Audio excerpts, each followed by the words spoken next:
Selamat pagi pemirsa. Proses penyelidikan dugaan pelanggaran etik terhadap keluarnya putusan Mahkamah Konstitusi tentang batas bawah usia calon presiden, calon wakil presiden masih terus bergulir. Hingga kemarin, Majelis Kehormatan Mahkamah Konstitusi atau MKMK yang diketuai Jimli Asidiki masih memeriksa pihak-pihak yang terkait dengan keluarnya putusan kontroversial itu. Dalam perkembangannya, Jimli yang merupakan mantan Ketua MK mengakui putusan perkara nomor 90/PUU XXI 2023 itu bermasalah. Pemirsa, inilah editorial Media Indonesia edisi hari ini Jumat 3 November 2023 dengan tema pembusukan penjaga konstitusi bersama saya Leonard Samosir. Dan Anda semua para pemirsa juga bisa ikut menyatakan pendapat Anda nanti dengan menelepon nomor telepon 021 583 99 100. Dan pemirsa, pagi ini telah hadir bersama saya anggota Dewan Redaksi Media Group Don Bosco Selamun. Bang Don, selamat pagi. Selamat pagi, Leo. Sehat-sehat, Bang? Sehat. Kita akan bicara sesuatu yang sangat kontroversial. Bagaimana penjaga bisa ikut juga sakit. Membusukkan. Iya, sakit sampai bisa jadi busuk, Bang. Tapi sebelum kita bahas itu, Bang Don dan pemirsa, kita lihat dulu beberapa berita yang diperhatikan Media Indonesia. Yang pertama, kita masuk ke halaman 2. Ini terkait dengan konflik Hamas dan Israel. Serangan ke Jabalia dianggap kejahatan perang. Ini artinya bagaimana nih Bang Don? Kita kan memang selalu menyerukan supaya gencatan senjata supaya bisa disegerakan. Bagaimana Bang? Iya, karena Jabalia ini kan tempat pengungsian, Leo. Ya. Lalu kemudian serangan udara Israel itu ke sana. Dan itu kita tinggalkan berita itu, kita ke berita selanjutnya masih dari halaman 2. Ini terkait dengan kasus dugaan pemerasan Ketua KPK Firly Bahuri. Polda Metro Jaya diminta tidak istimewakan Firly. Ya. Maksudnya istimewa seperti apa ini yang diminta tidak dilakukan, Bang? Nah, ini statement pengacaranya Pak Syahrul Yassin Limpo. Jadi mungkin dilihat karena kok Firly masih belum ditahan. Nah, sekarang kan sudah diperiksa gitu. Lalu kemudian terakhir bahkan Firly diduga menerima gratifikasi, di mana rumah yang disewakan untuk dia diberikan oleh seorang diberikan oleh seorang pengusaha hiburan yang namanya Pak Alex gitu ya, Alex Tirta. Jadi kalau lihat semua itu ternyata baru kita lihat, kadang-kadang kita pikir ya, kok begitu nistanya kita ini di penegak hukum juga bisa lakukan itu gitu. Menyewa rumah 650 juta setahun. Lalu kemudian orang bilang itu mestinya harus dianggap sebagai gratifikasi. Tapi apapun poinnya adalah orang mengikuti kasus ini dan orang mau betul-betul harus menguji batin kita, menguji pikiran kita apakah aparat betul-betul berlaku adil terhadap para pelanggar hukum. Jadi ada yang ditahan, ada yang tidak, lalu kemudian ada yang bisa diadili, ada yang bebas. Gitu. Yang sampai kesannya adalah jangan-jangan hukum itu ditumpu juga untuk aparatnya sendiri gitu. Itu repot. Gitu. Jangan sampai ada anggapan bahwa memang ada tebang pilih ya. Ada tebang pilih bahasanya. Itu dia. Kita ikuti nanti. Kita percaya bahwa kepolisian bisa terus menegakkan hukum apapun yang dihadapinya. Kita sangat serius orang ikuti kasus ini. Sangat serius dan kita ikuti terus. Kita ke berita selanjutnya di halaman 1 kali ini pemirsa. Ini terkait dengan Pilpres. Janji Jokowi netral, seruan tanpa teladan. Waduh, ini tuduhan serius ini Bang Don. Kenapa ada pernyataan seperti ini, Bang? Media Indonesia mengutip Arief Susanto dari Exposit Strategik. Lalu dia mengatakan semua itu bagus, tetapi saya katakan itu seruan tanpa teladan. Seruan untuk netral itu ya? Seruan untuk netral. Jadi seruan dari Pak Jokowi atau Presiden Jokowi tentang itu. Lalu kemudian ada pertemuan makan siang. Lalu kemudian ada beberapa pertemuan dengan pegawai, Pemda kemarin itu untuk menyerukan supaya tetap ini. Tetapi saya tidak tahu persisnya. Katanya justru ketika berkunjung ke Bali, Pak Jokowi sendiri dalam kunjungan kerja di Bali, di sana Pak Jokowi ketemu relawan arus bawah Jokowi. Jadi kan hal-hal seperti ini agak tanda tanya ya? Kontradiktif begitu. Kalau kita lihat, saya belum tapi kalau media Indonesia punya berita seperti itu rasanya bisa dipercaya begitu. Baik, kita harapkan memang para pemimpin kita Kalau saya minta sih, Bang Jangan lain di bibir, lain di perbuatan. Gitu. Betul, ingatlah kepada sumpah dan janji. Karena biasanya sumpah dan janji diingat hanya saat diucapkan, setelah itu lupa. Jangan sampai seperti itu. Kita ke berita selanjutnya, masih dari halaman 1, ini adalah headline Media Indonesia untuk hari ini. Putusan MK bisa jadi dasar uji materi. Kan katanya putusan Majelis Kehormatan MK ini tidak bisa membatalkan putusan MK, Bang. Ini tapi kenapa bisa jadi dasar uji materi? Ini maksudnya berikutnya atau bagaimana? Nah, ini teoritis mungkin pasti tidak bisa mengubah keputusan MK karena ini peradilan etik gitu. Tetapi hasil peradilan etik ini akhirnya bisa menguji keputusan MK itu gitu. Mungkin begitu maksudnya. Tetapi ini kan pernyataan Titi Anggreni. Dan biasanya pernyataan kalau sarjana hukum itu ada 2 orang. Pendapatnya 3 kan, jadi tidak pernah ada bisa tafsir yang berbeda gitu bisa ya. Macam-macam begitu. Apalagi kalau 10 orang berpendapat, bisa dibayangkan berapa kira-kira gitu. Ini karena juga kan ada temuan-temuan dari sidang MK ya, Bang. Betul. Ada salah satunya mengatakan bahwa walaupun kemudian dibantah, tadinya sempat dikatakan bahwa pelaporan itu tidak ditandatangani dokumen oleh Almas Saki Biru. Tapi kemudian katanya dibantah, itu dokumen awal, dokumen akhirnya ditandatangan kok, katanya begitu, Bang. Ya begini Leo, kalau kita lihat ini mungkin akan ada hubungannya dengan editorial kita pagi ini ya. Jadi coba bayangkan, saya baca, saya nguping, kita dengar kiri kanan, orang mencatat itu ada 10 temuan MK. 10 ya? Dari apa yang dinyatakan oleh ketuanya, Pak Profesor Jimli Asidiki, itu begitu banyak sebetulnya problem yang berkaitan dengan keputusan ini. Keputusan yang kemudian membuka ruang hidupnya politik dinasti. Jadi kira-kira begini, ada soal diduga memiliki konflik kepentingan. Itu semua orang tahu. Gitu. Semua orang sudah tahu kenapa hubungan antara Pak Jokowi dan Ketua MK adalah ipar, lalu kemudian hubungan antara Pak Ketua dengan Gibran adalah ponakan. Jadi hal-hal seperti inilah kemudian orang nilai bahwa itu ada problem konflik of interest di situ. Kemudian ada yang menilai putusan MK beberapa waktu lalu tidak sesuai dengan undang-undang.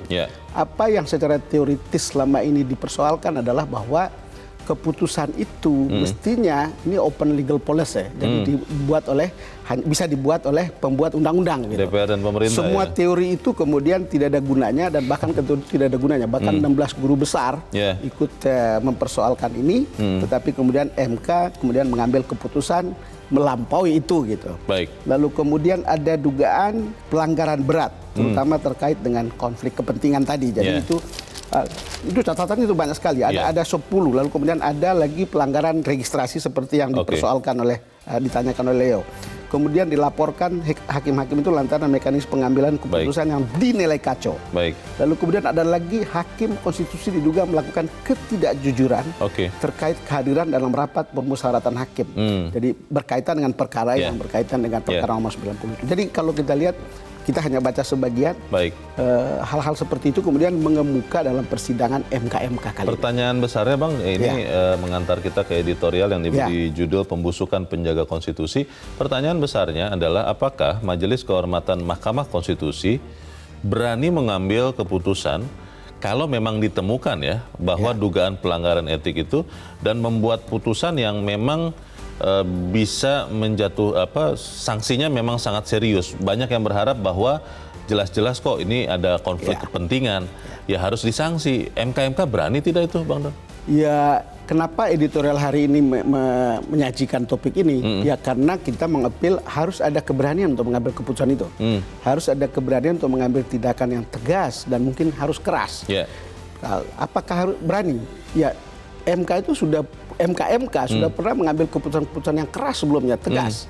Ada ketua MK yang namanya Akil Mukhtar, yang kemudian dihukum seumur hidup secara pidana, lalu kemudian dicabut dan diberhentikan dengan tidak hormat. Ada kasus Patrialis Akbar yang berkaitan dengan kasus narkoba kalau tidak salah pada waktu itu, yang juga dihukum, diberhentikan. Nah kalau lihat seperti ini, ya terus tidak ada hal yang baru sebetulnya. Ini bukan hal baru kalau misalnya MK ini mengambil keputusan serupa. Kenapa itu harus diambil? Karena ini berkaitan dengan situasi atau terbukanya peluang politik dinasti yang Kalau lihat seluruh prosesnya, orang lalu berpikir, ada pengamat yang berpikir, jangan-jangan keputusannya sudah ada sebelum persidangan begitu. Jadi karena keputusan ada keinginan melanggengkan kekuasaan begitu. Ini bukan persoalan mudah, karena kemudian juga itu berpengaruh pada bagaimana kritik-kritik yang belakangan muncul. Yang kita khawatir adalah ujung dari semua ini, kalau Pilpres 2014 dan 2019 kita berhadapan dengan keterbelahan publik itu karena urusan SARA, kali ini orang mungkin akan terbelah karena urusan anti dinasti. Ya, kita tidak tahu. Setiap orang punya hak untuk dipilih. Tetapi kan kalau lihat proses rekayasa seperti ini, nanti mungkin akan bisa dibuktikan lewat peradilan etik. Ya kita harus lihat untuk melihat bahwa ya perlu ada tindakan yang tegas. Kita akan bahas itu Bang Don, dan pemirsa, inilah editorial Media Indonesia untuk hari ini Jumat 3 November 2023, pembusukan penjaga konstitusi.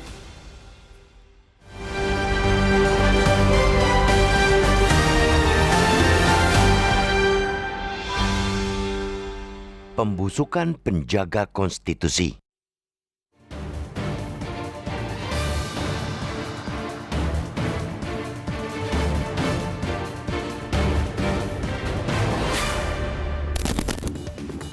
Proses penyelidikan dugaan pelanggaran etik terhadap keluarnya putusan Mahkamah Konstitusi atau MK tentang batas bawah usia calon presiden, calon wakil presiden masih terus bergulir.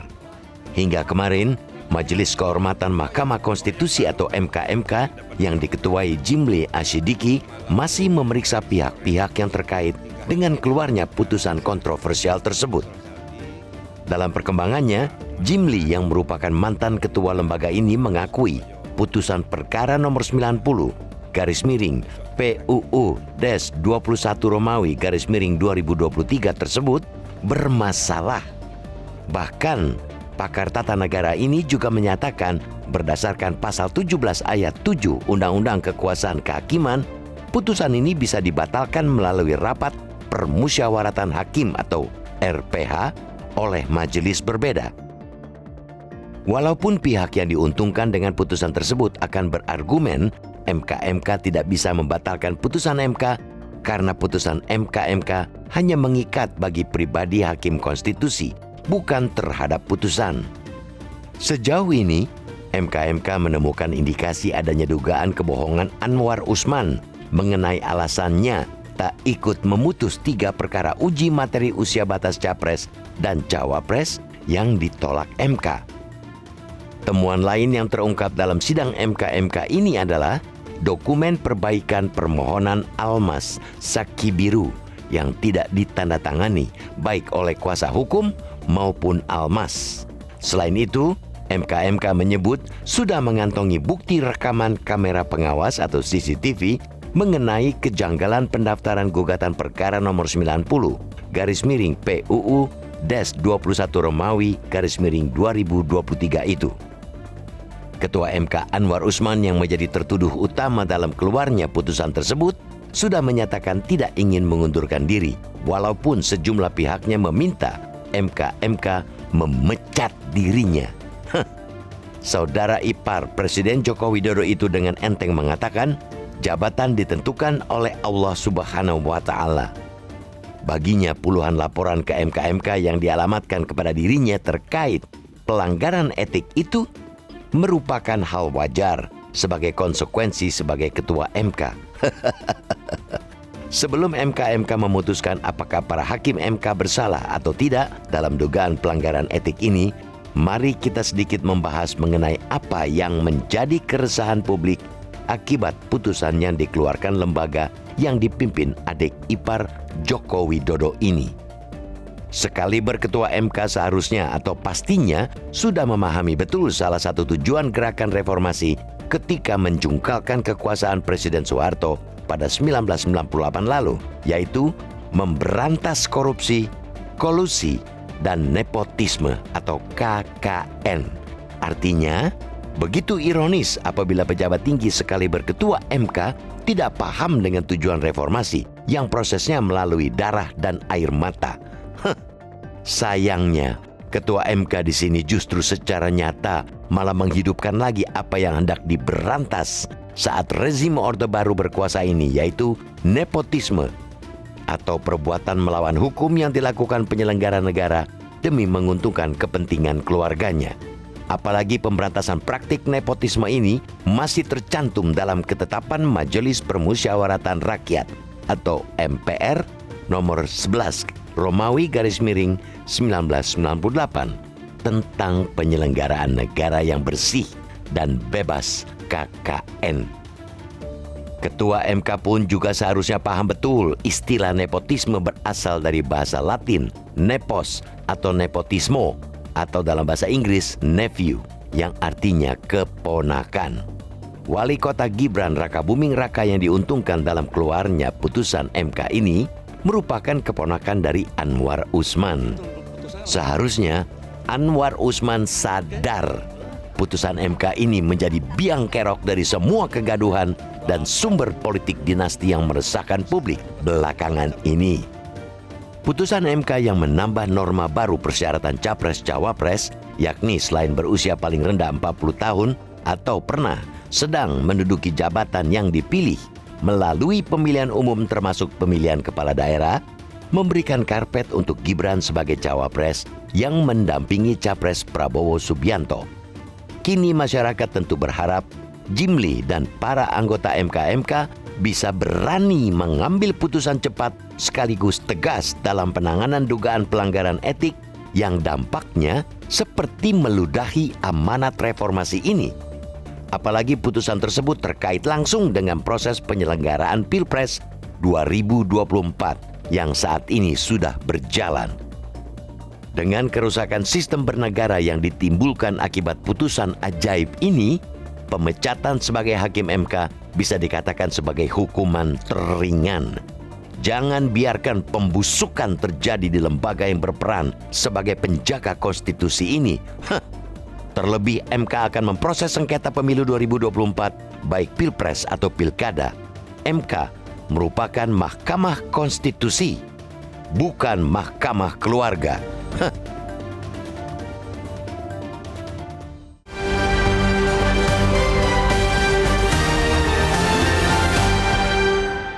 Di bagian berikut Anda bisa ikut menyatakan pendapat Anda terkait editorial pagi ini. Pemirsa, untuk saat ini tetaplah bersama kami.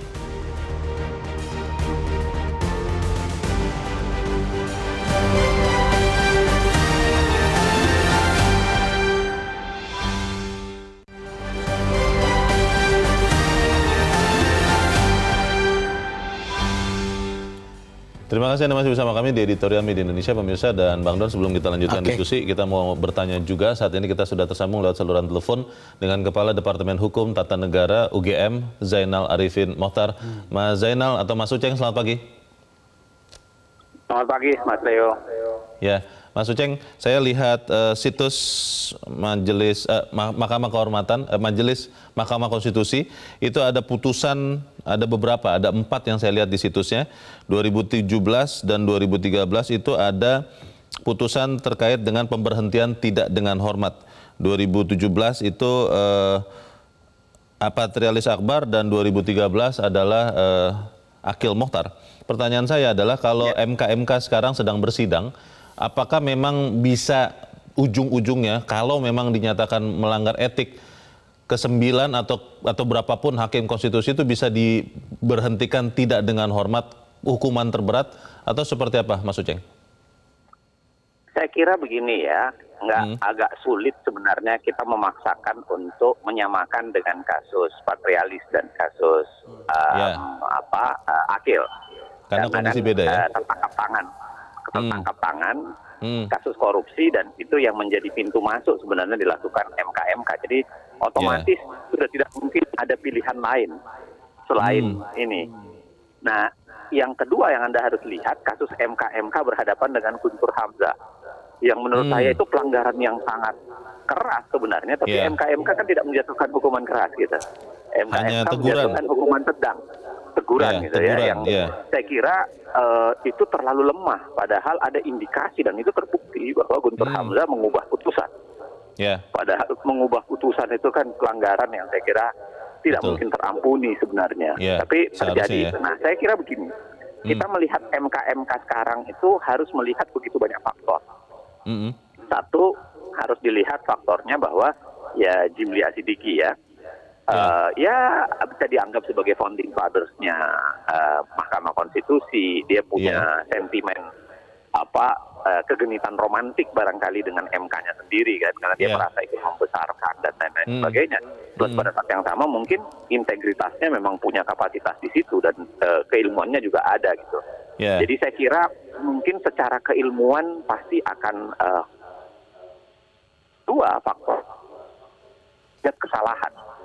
Derajat kesalahan para hakim nih. Saya kira kalau Anwar Usman nyaris nggak bisa diampuni itu. Nggak mungkin lagi terampuni. Karena melanggar kode etik soal ketidakberpihakan ya? Kalau bukan sekedar keberpihakan, tapi yang diungkap Jimli sendiri kan, bahwa terjadi kebohongan misalnya. Ya kan? Soal tidak hadir di awal dan di akhir ya. Mengatakan tidak hadir di awal dan di akhir ada perubahan itu. Belum lagi sikap-sikap misalnya seperti yang diceritakan, yang terungkap di media ya, termasuk misalnya di beberapa media, majalah dan sebagainya. Ada upaya untuk masuk ke para hakim, mendorong, mengarahkan dan lain-lain sebagainya ya. Jadi saya kira kalau itu nyaris sudah tidak terampuni.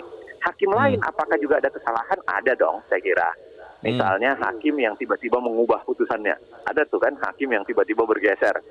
Entah apa yang terjadi pergeser. Cara soal waktu yang tiba-tiba mendadak menggeser, kan perdebatannya bisa panjang. Belum lagi soal pembiaran. Nah, kok bisa 8 orang membiarkan ada hakim yang mengalami konflik kepentingan? Kan harusnya 8 orang ini kan berani mencegah jauh lebih adik dan 8 orang ini kan jauh lebih adik kuasa sebenarnya dibanding 1 orang gitu. Harusnya 8 orang ini memvote misalnya untuk melarang dia masuk. Tapi kenapa kemudian masalahnya dibiarkan? kan, masalahnya yang 1 orang ini kekuatannya besar kan, Mas Uceng? Sebenarnya enggak juga, karena Mahkamah Konstitusi itu kolegial kolektif sebenarnya. Ketua itu kepentingannya hanya administratif. Ketua itu hanya administratif, karena hakim itu harus semua bersama-sama ya sebetulnya ya. Harus bersama, makanya harusnya berani untuk ditegur dan lain sebagainya. Nah, atas konteks itu, ini bayangan saya ya. Artinya kemungkinan mungkin ada bisa jadi semua dihukum, atau bisa jadi beberapa dihukum, atau bisa jadi 1 dihukum. Tetapi kalau beberapa dihukum atau semua dihukum, saya kira akan ada derajat yang berbeda. Baik. Ada kesalahannya yang tidak bisa ditoleransi, ada yang bisa ditoleransi gitu. Maka gradasi hukumannya barangkali akan berjenjang. Nah, problemnya adalah hukumannya cuma 3 nih dalam PMK itu. Gimana? Maaf, ini waktu kita terbatas. Terakhir saja nih, kalau Anda yakin tidak bahwa MK berani memutuskan yang diharapkan oleh banyak orang terkait dengan putusan MK ini? Kalau bicara soal harapan, tentu saja kita bicara soal MK bukan hanya sekedar menjatuhkan sanksi, tapi juga mengembalikan restoratif justice secara konstitusional. Jadi harus diperbaiki nih, karena ada upaya merusak konsep konstitusi yang itu gamblang. Nah, walaupun ini barangkali MK akan terhalang dengan mandatnya kan hanya menjatuhkan sanksi secara etis. Nah, jadi saya kira akan ada alternatif lain. Misalnya MK menjatuhkan sanksi terhadap Anwar Usman, tapi pada saat yang sama ada permohonan baru sekarang yang dibawa ke MK tuh berkaitan dengan ini, menguji pasal 169 hasil buatan MK. Saya kira itu bisa dipercepat untuk diselesaikan oleh MK sendiri. Dan MK kan bisa meminta, MK selesaiin dong ini karena ini berkaitan erat, cepat selesaikan.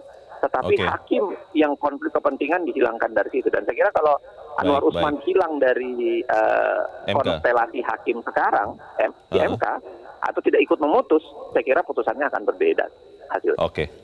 Baik, kita tunggu berarti nanti sama-sama keberanian dari Majelis Kehormatan MK. Untuk saat ini terima kasih Kepala Departemen Hukum Tata Negara UGM Zainal Arifin Mohtar sudah mencerahkan kami.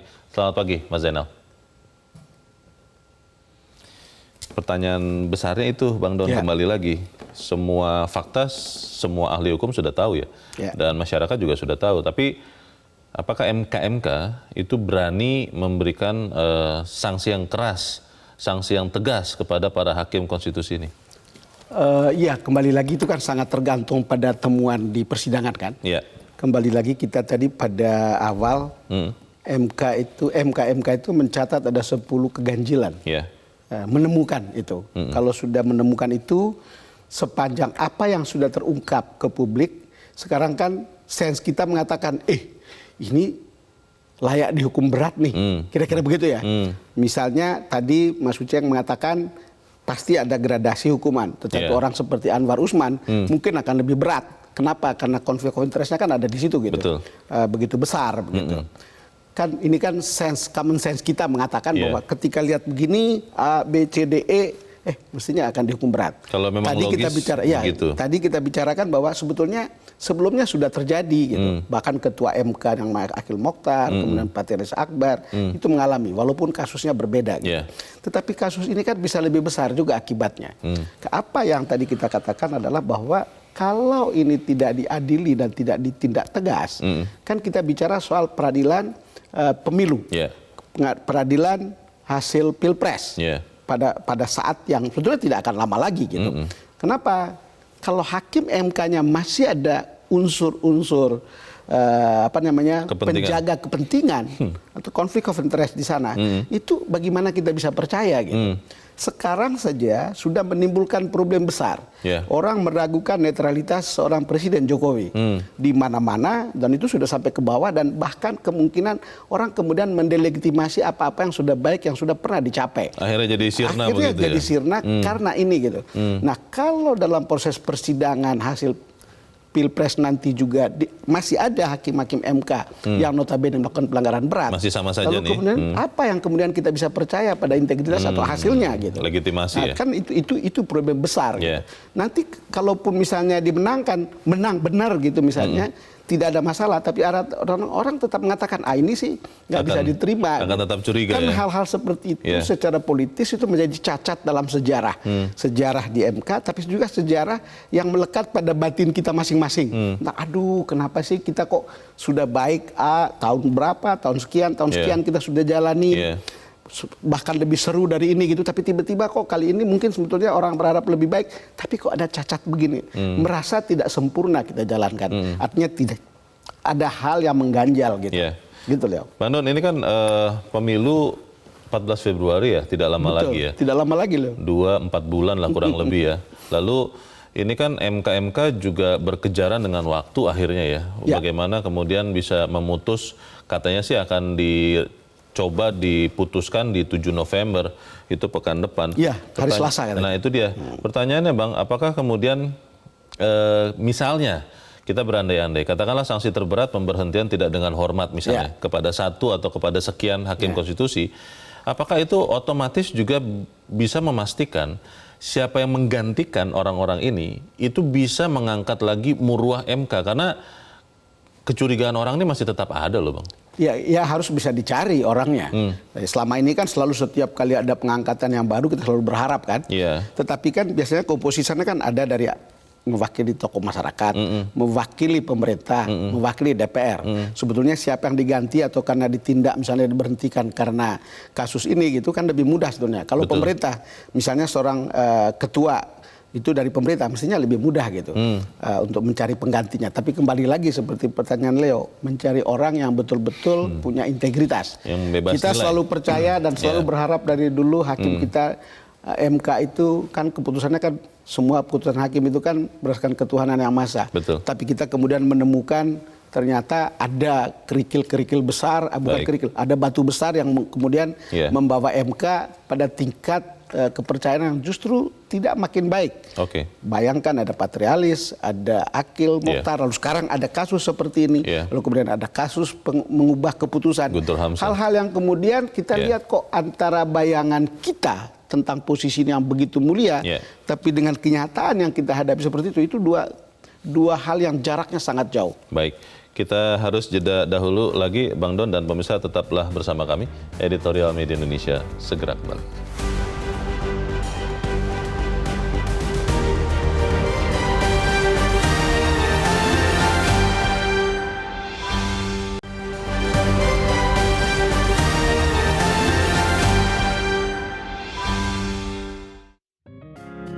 Media Indonesia mengajak Anda untuk mengakses fitur premium e-paper. Dengan sajian konten berbasis intelektual dan meneguhkan kebangsaan, Media Indonesia tampil dengan lebih dinamis melalui e-paper Media Indonesia yang dapat Anda akses kapan saja, di mana saja. Caranya mudah, download aplikasi Media Indonesia di Android atau ketik link e-paper.mediaindonesia.com atau bisa scan QR code pada layar kaca Anda. Klik tab e-paper di bagian samping layar tablet Anda, daftarkan data diri, serta pilih paket berlangganan e-paper Media Indonesia sesuai dengan kebutuhan Anda. Nikmati juga bonus spesial tambahan 4 halaman rubrik fokus setiap hari. Semua bisa Anda dapatkan hanya di e-paper Media Indonesia.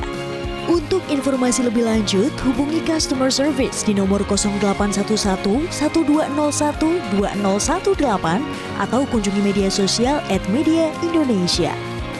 Media Indonesia, referensi bangsa.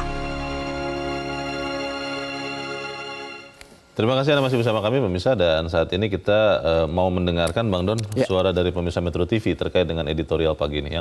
Yang pertama adalah Pak Ramadan yang sudah terhubung dari Jambi. Pak Ramadan, selamat pagi. Selamat pagi, Assalamualaikum warahmatullahi wabarakatuh. Waalaikumsalam warahmatullahi wabarakatuh. Bagaimana Pak Ramadan? Penjaga konstitusi. Ya.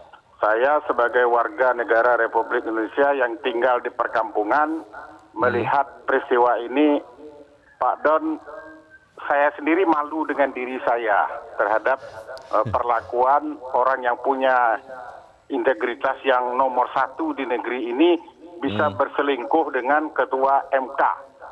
Jadi negara ini mau dibawa kemana? Mau diapakan negara ini?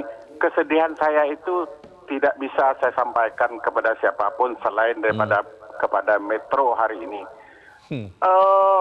Integritas seorang hakim MK tentu menjadi teladan bagi hakim-hakim yang lainnya.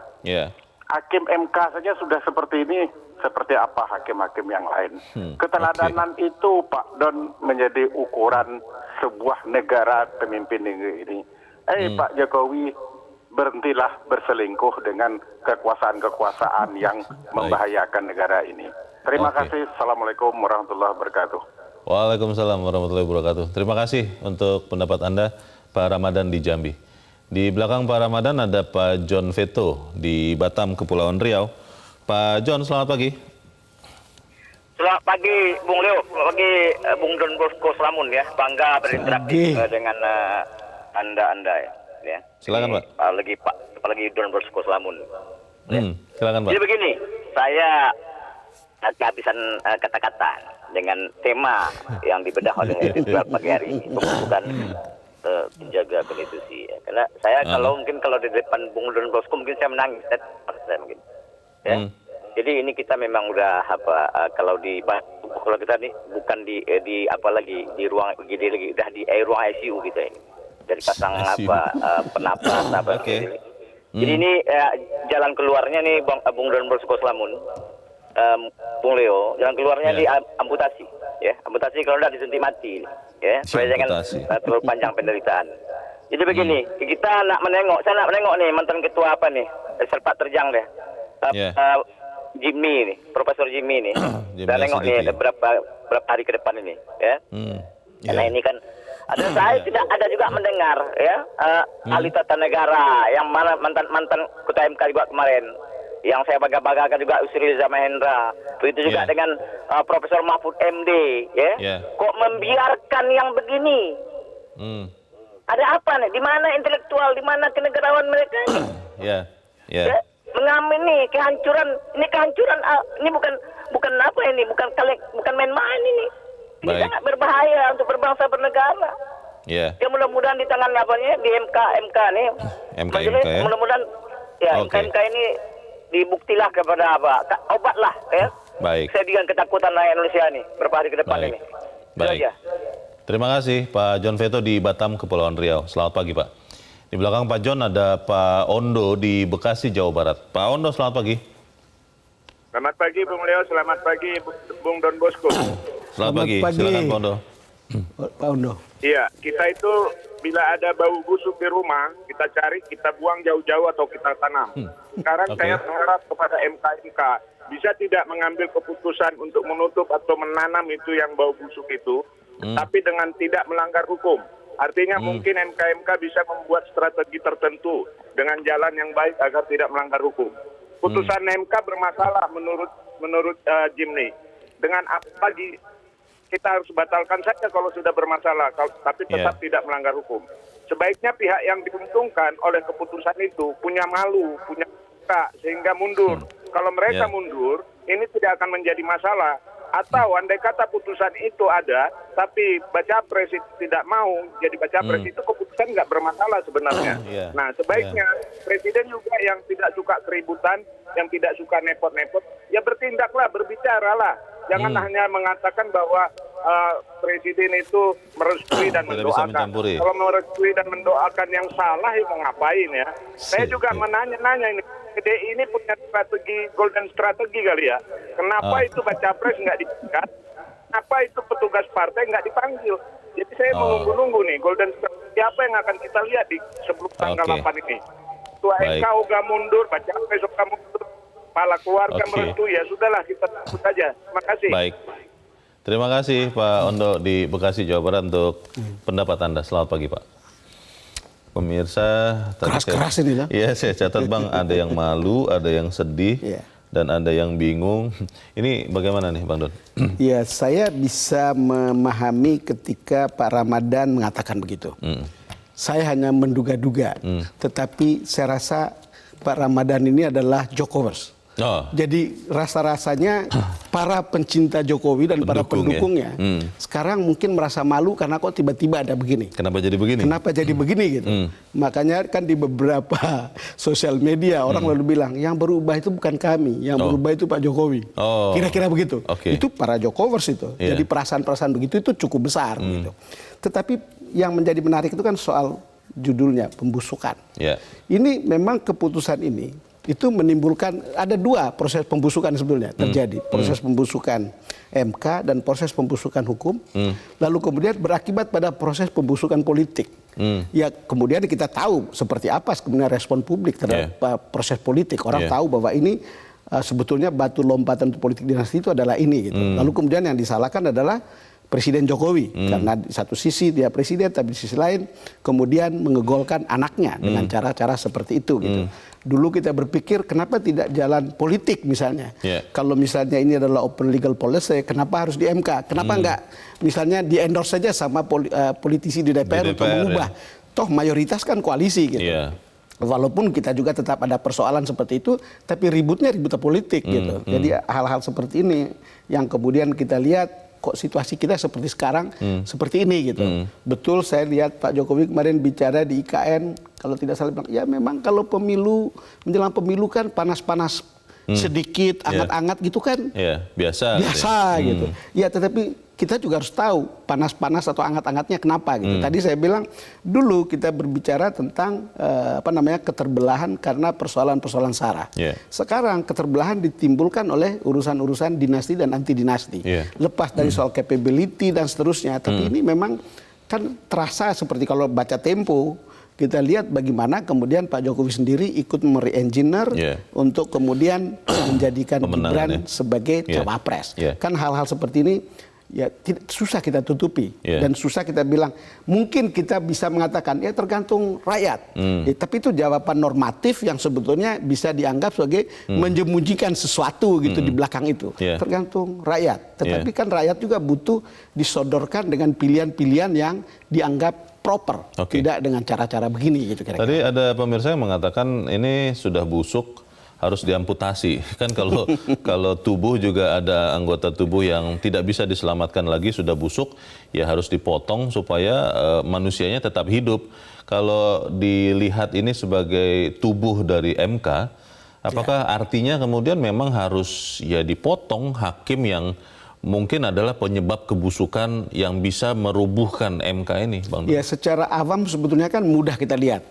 Dari apa yang kita baca, apa yang kita dengar, kita tahu siapa mastermind yang membuat itu terjadi di MK. Atau siapalah pelaksana yang kemudian membuat keputusan ini seperti ini di MK. Keputusan ini tidak bisa diubah. Keputusan ini mengikat dan final, karena itu memang keputusan MK begitu. Tetapi kan problemnya adalah ya memang pilihannya siapa yang membuat keputusan final dan mengikat seperti ini, ya pilihan yang sederhana dan pilihan yang mungkin bisa diterima oleh publik adalah amputasi gitu. Ya, tidak akan mengubah keputusan, tapi mengamputasi itu menjadi bagian dari sebuah proses di mana kita berusaha untuk memulihkan kepercayaan publik.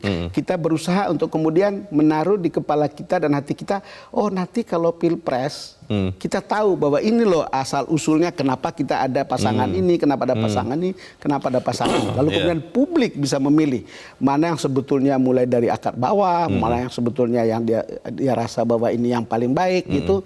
Ya selamanya dinasti tidak bisa kita hindari dalam pengertian bahwa di beberapa tempat itu bisa terjadi gitu. Tetapi kan kualitasnya seperti apa, ya kita berharap publik bisa melihat. Tetapi paling tidak keputusan yang berkaitan dengan posisi hakim-hakim MK dengan seperti kata Mas Uceng tadi dengan gradasi keputusan masing-masing, hukuman masing-masing begitu, tentu ada yang paling berat begitu, itu mungkin akan sedikit obat bagi kita atau bagi publik yang merasa terlukai dengan cara-cara ini. Kita jeda lagi, Bang Don dan pemirsa tetap bersama kami, Editorial Media Indonesia segera kembali.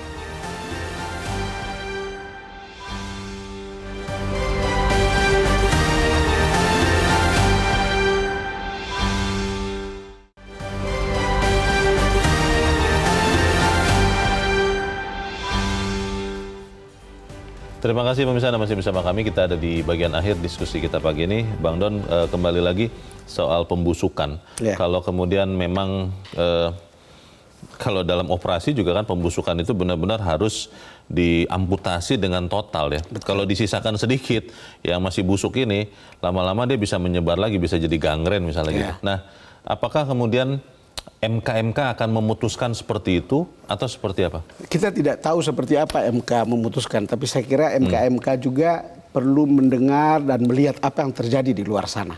Apa yang terjadi adalah ada semacam declining the public trust terhadap kepercayaan masyarakat turun kepada MK. kepada MK. Dan yang paling mungkin terlalu keras ya, tapi saya mengutip misalnya kata-kata Hendardi dari Setara Institute.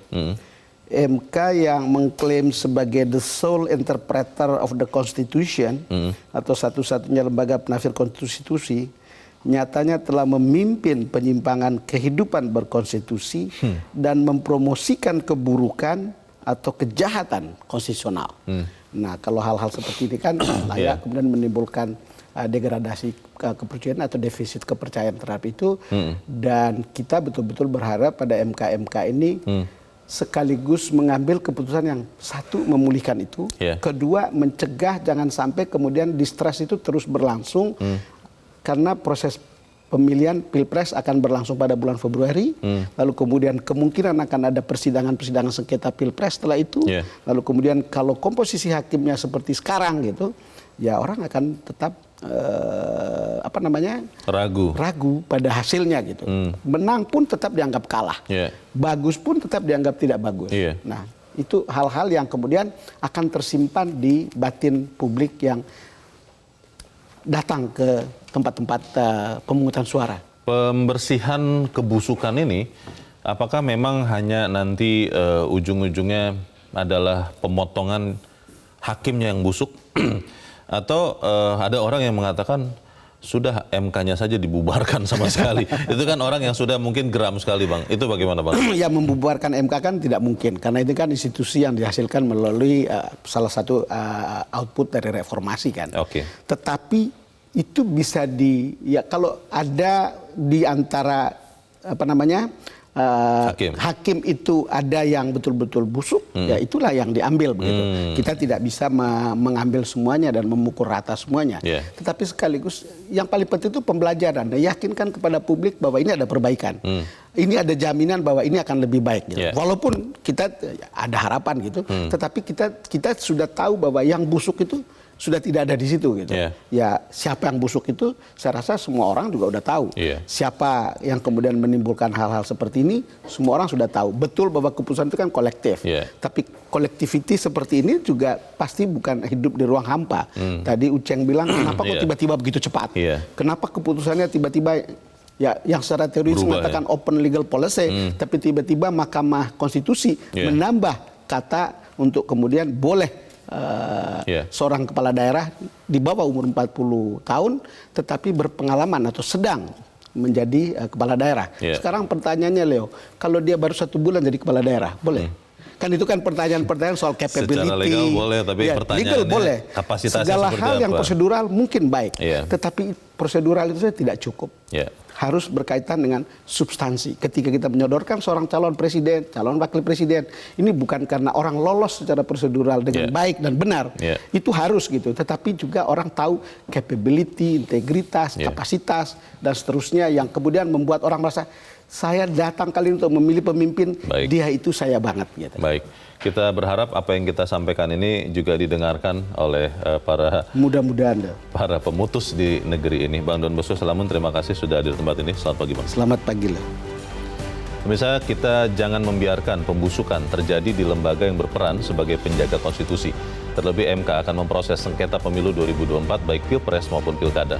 MK adalah Mahkamah Konstitusi, bukan Mahkamah Keluarga. Saya Leonard Samosir, berterima kasih Anda sudah menyimak editorial Media Indonesia 1 pagi ini. Terus jaga kesehatan Anda, terus jaga nurani Anda. Selamat pagi, sampai jumpa.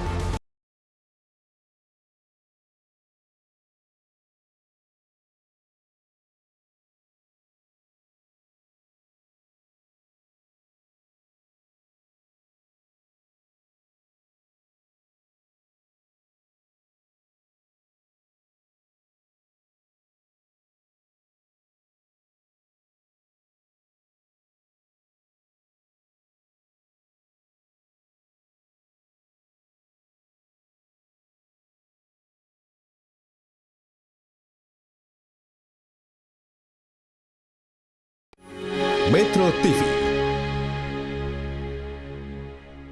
Jelajahi cara baru mendapatkan informasi. Download Metro TV Extend sekarang.